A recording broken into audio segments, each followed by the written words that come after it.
Breaking news చూస్తున్నాం. తెలంగాణలో BJP gear మార్చింది. రైతు సమస్యలపై కమలం పార్టీ పోరుబాట పట్టింది.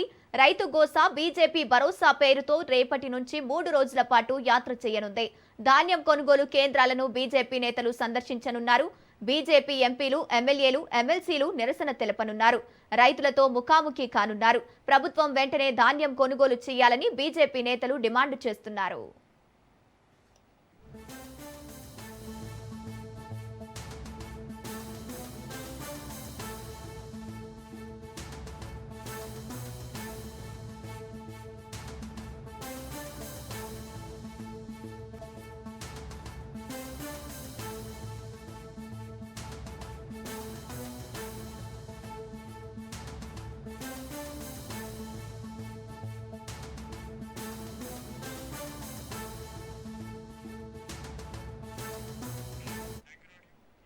రైతు సమస్యలపై బీజేపీ కమలం పార్టీ పోరుబాట పట్టింది. ఇక ఇదే అంశానికి సంబంధించి పూర్తి డీటెయిల్స్ మా ప్రతినిధి రాజు లైవ్ ద్వారా అందిస్తారు.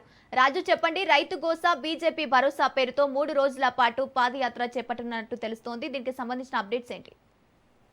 ఎస్ గంగోత్రి, రైతుల సమస్యలపై ప్రధానంగా ఏదైతే ఈ వరిధాన్యం కొనుగోలుకు సంబంధించి రాష్ట్ర ప్రభుత్వం అవలంబిస్తున్నటువంటి ఏదైతే ఈ యొక్క తాత్సారం చేస్తూ ఉందో వడ్ల కొనుగోలుకు సంబంధించి బీజేపీ దీనికి సంబంధించి జంగు సైరన్ ఊదాలని ఇప్పటికే నిర్ణయం తీసుకోవడం జరిగింది.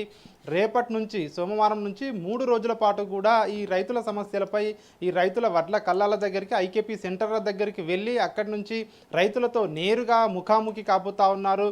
ప్రధానంగా ఈ రాష్ట్ర ప్రభుత్వ వైఖరిని ఎక్కడికక్కడ ఎండగట్టి రైతులకు అండగా బీజేపీ ఉంటుందని చెప్పి బీజేపీ నేతలు చెప్తా ఉన్నారు. ఏదైతే రైతు గోసా బీజేపీ భరోసా పేరుతో 3 రోజుల పాటు కూడా ఈ కార్యక్రమాలు చేయబోతా ఉన్నారు. ప్రధానంగా మొదటి రోజు మనం చూసుకున్నట్టయితే తాండూరులో ఇక్కడ ప్రధానంగా రైతుల సమస్యలకు సంబంధించి రైతుల దగ్గరికి వెళ్ళి వడ్ల కొనుగోలు సెంటర్ల దగ్గరికి వెళ్ళి ఆ వడ్ల కొనుగోలులో రాష్ట్ర ప్రభుత్వం ఏ విధంగా వ్యవహరిస్తూ ఉంది, ఎన్ని రోజుల నుంచి కూడా రైతులు పరిగాపులు కాస్తూ ఉన్నారు. ఆరుగాలం కష్టపడి పండించినటువంటి పంటను పండించడం ఒక ఎత్తు, దాన్ని అమ్ముకోవడం మరొక ఎత్తులాగా మారిందని చెప్పేసి ఒకవైపు రాష్ట్ర వ్యాప్తంగా పెద్ద ఎత్తున రైతులు ఇప్పటికే సోషల్ మీడియా వేదికగా కానివచ్చు, ఇతర వేదికల్లో కానివచ్చు తమ అసహనాన్ని వ్యక్తం చేస్తూ ఉన్నారు. అయితే ఇప్పటికైనా ప్రభుత్వం కళ్ళు తెరిచి ధాన్యాన్ని కొనుగోలు చేయాలని చెప్పి బీజేపీ నేతలు చెప్తా ఉన్నారు. ఈ వడ్ల కొనుగోలుతో పాటు మొక్కజొన్నల కొనుగోలుకు సంబంధించి కూడా రాష్ట్ర ప్రభుత్వం తాత్సారం వహిస్తుంది అని చెప్పి బీజేపీ నేతలు ఎక్కడికక్కడ కూడా ఇప్పటికే పెద్ద ఎత్తున విమర్శలు చేస్తున్నటువంటి పరిస్థితి కనిపిస్తూ ఉంది. బీజేపీ రాష్ట్ర అధ్యక్షుడు రామచంద్రరావు ఆధ్వర్యంలో ఈ 3 రోజుల పాటు కూడా ఈ యొక్క యాత్ర చేపట్టనున్నారు. ఈ యాత్రలో రాష్ట్ర వ్యవహారాల ఇన్ఛార్జ్ అభయ్ పాటిల్తో పాటు బీజేపీకి చెందినటువంటి 8 మంది ఎంపీలు, 8 మంది ఎమ్మెల్యేలు, అదేవిధంగా ఎమ్మెల్సీలు, ఇతర ప్రజాప్రతినిధులు అందరూ కూడా ఇందులో పాల్గొనబోతా ఉన్నారు. ముఖ్యంగా మొదటి రోజు తాండూరుకు వెళ్ళి అక్కడ రైతులతో ముఖాముఖి కాబోతా ఉన్నారు. ఐకేపీ సెంటర్ల వద్ద రైతులతో నేరుగా మాట్లాడి వారి సమస్యలను, అదేవిధంగా వీరికి సంబంధించి అన్ని అంశాలను నేరుగా తెలుసుకోబోతా ఉన్నారు. అక్కడ నుంచి సాయంత్రం నేరుగా గజ్వేల్కి వెళ్ళబోతా ఉన్నారు. ఆ బృందం మొత్తం కూడా గజ్వేల్లోనే రాత్రి బస చేయబోతా ఉన్నారు. రెండవ రోజు మంగళవారం రోజు గజ్వేల్, అదేవిధంగా ఇటు మనం చూసుకున్నట్టయితే రెండవ రోజు పర్యటనలో భువనగిరి, వరంగల్ ఈ 3 ప్రాంతాల్లో కూడా రైతులకు సంబంధించి అక్కడ వడ్ల కొనుగోలు కేంద్రాల్లో బీజేపీ నేతలు పర్యటించబోతా ఉన్నారు. అక్కడి నుంచి రెండవ రోజు సాయంత్రం నేరుగా భూపాలపల్లి వెళ్ళబోతా ఉన్నారు. భూపాలపల్లిలోనే రాత్రి మంగళవారం అక్కడనే బస చేయబోతా ఉన్నారు. బుధవారం 3వ రోజు ఉదయం భూపాలపల్లి, కాటారం, మంథని, పెద్దపల్లి ప్రాంతాల్లో ఈ రైతు పోరుబాటకు సంబంధించి రైతులతో ముఖాముఖ కార్యక్రమం నిర్వహించబోతా ఉన్నారు. ముఖ్యంగా రాష్ట్ర ప్రభుత్వంపై ఒత్తిడి తీసుకువచ్చి ఈ ధాన్యాన్ని త్వరితగతిన కొనుగోలు చేయడమే ఈ యొక్క యాత్ర ముఖ్య ఉద్దేశం అని చెప్పి బీజేపీ నేతలు చెప్తా ఉన్నారు. ఏదైతే రైతులకు సంబంధించి ఇటు ఒకవైపు రైతు రుణమాఫీ చేస్తామని చెప్పి మాట ఇచ్చి అక్కడ కూడా పూర్తి స్థాయిలో రుణమాఫీ చేయలేదు. ఒకవైపు రైతు భరోసా పేరుతో ఇప్పటి వరకు కూడా ఇంకా కూడా కేవలం 2 ఎకరాల వరకే రైతు భరోసా ఇచ్చి ఇంకా కూడా రైతులను ఇప్పటికే పంట చేతికి వచ్చినప్పటికీ కూడా ఇంకా కూడా రైతు భరోసా పూర్తి స్థాయిలో వేయలేదు.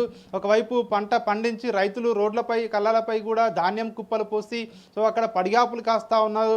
అయినా కూడా ఇప్పటికీ కూడా రైతు సమస్యలపై కాంగ్రెస్ ప్రభుత్వానికి చిత్తశుద్ధి లేదు. కనీసం ఈ యొక్క సమస్యలను పట్టించుకునే నాదుడే లేడు అని చెప్పేసి కూడా ఇటు బీజేపీ నేతలు తీవ్ర స్థాయిలో విమర్శలు చేస్తూ ఉన్నారు. ఇప్పటికే దీనికి సంబంధించి ఇటీవల ప్రధానమంత్రి నరేంద్ర మోడీ తెలంగాణ పర్యటన తర్వాత బీజేపీ నేతల్లో కొత్త ఉత్సాహం, కొత్త జోష్ వచ్చినట్టుగా కనిపిస్తూ ఉంది. మరొక వైపు బీజేపీ రాష్ట్ర అధ్యక్షుడు రామచంద్రరావు ఇటీవల ఢిల్లీ పర్యటన కూడా వెళ్ళి వచ్చారు. ఢిల్లీలో పార్టీ పెద్దలను కూడా కలిసి ఆయన వచ్చారు. రాష్ట్రంలో ఏ విధంగా ముందుకు వెళ్ళాలి, రాబోయే రోజుల్లో పార్టీని మరింత పటిష్టం ఏ విధంగా చేయాలి, ఇక నుంచి ప్రజల్లోనే ఉండాలి, ఖచ్చితంగా ప్రజల్లో వెళ్ళి ప్రజల సమస్యలు, ముఖ్యంగా రైతుల సమస్యలు, అదేవిధంగా కార్మికుల కర్షకుల సమస్యలు తెలుసుకొని వాటికి సంబంధించి ప్రభుత్వం దృష్టికి తీసుకువెళ్ళడమే తమ ప్రధాన ఎజెండా అని చెప్పి కూడా చెప్తా ఉన్నారు.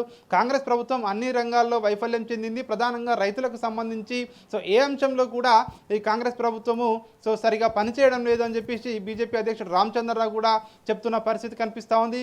ముఖ్యంగా ఇటు రైతులు, అదేవిధంగా ఇటు ఏదైతే ధాన్యం కొనుగోలుకు సంబంధించి హమాలీల కొరత పెద్ద ఎత్తున కనిపిస్తూ ఉంది. మరొక వైపు రైతులకు వరిధాన్యానికి సంబంధించి, వడ్ల కొనుగోలుకు సంబంధించి ఇప్పటికీ కూడా బ్యాగులు కూడా అందించలేనటువంటి పరిస్థితిలో రాష్ట్ర ప్రభుత్వం ఉంది. చాలామంది రైతులు కూడా వరి కళ్ళాల వద్దే వడ్ల కుప్పలపైనే కొంతమంది మృతి చెందుతున్నట్టుగా కూడా ఇటీవల సోషల్ మీడియాలో కూడా వైరల్ అవుతున్న పరిస్థితి కనిపిస్తూ ఉంది. అయినప్పటికీ కూడా రాష్ట్ర ప్రభుత్వం కళ్ళు తెరవడం లేదు, ధాన్యాన్ని త్వరితగతిన కొనుగోలు చేయడం లేదు.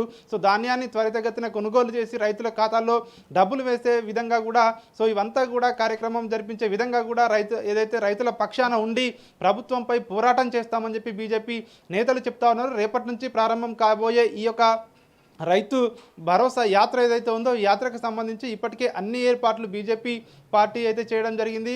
ఇక నుంచి కూడా ప్రజల్లోనే ఉంటాము, అన్ని రంగాలకు సంబంధించి ప్రజలకు సంబంధించి ప్రజా సమస్యలపై అనునిత్యం పోరాటం చేస్తాము, ఇక రాజీ లేని పోరాటం చేస్తాము, రాబోయేది బీజేపీ ప్రభుత్వమే, తెలంగాణలో కూడా డబుల్ ఇంజన్ సర్కార్ తెచ్చుకుంటాము, అన్ని సమస్యలను పరిష్కరిస్తామని చెప్పి కూడా ఒకవైపు బీజేపీ నేతలైతే ధీమా వ్యక్తం చేస్తూ ఉన్నారు. Gangotri. Right, thank you Raju.